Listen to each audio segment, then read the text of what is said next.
On the diplomatic row between the US and Russia, Afzal Ashraf joins us now from London. He's a visiting fellow at the Conflict, Security and Terrorism Centre at the University of Nottingham. Mr. Ashraf, thank you very much for joining us on TRT World. Now, exactly where are we in terms of trying to get a peace process back in place in Syria?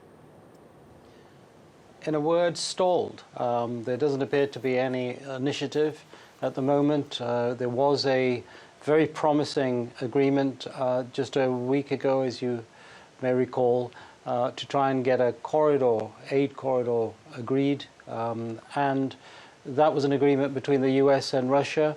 It had an historic element, which was that on successful completion of that agreement, or that peace process, then US and Russia would set up a joint coordination center to coordinate their military operations, which is very important for effectiveness purposes, for security and safety purposes, and also for establishing the very necessary trust and confidence between the two countries as they work together to try and find a long-term solution in this conflict. But none of that is happening, and now we've got into a war of words that you've just described.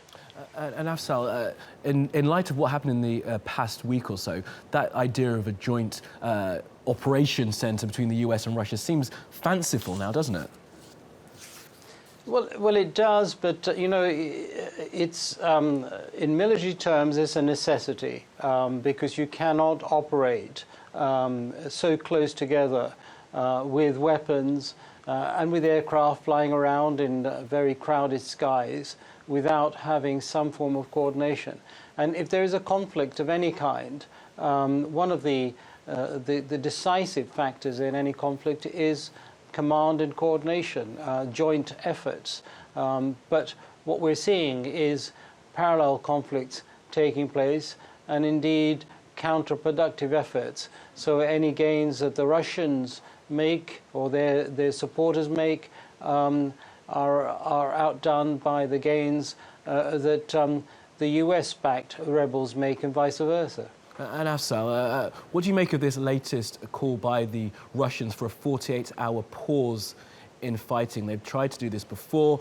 Surely that will just give the Assad forces and their supporters a chance to re-establish themselves in positions and prepare for the next offensive against the rebels. Well, that is the problem, is that people think that you will gain a military advantage. And it's this priority that both sides are giving to military advantage over the humanitarian crisis that is causing the most distress, not just to the people involved, the children and the elderly and the innocents involved in this. And there are hundreds of thousands, millions suffering.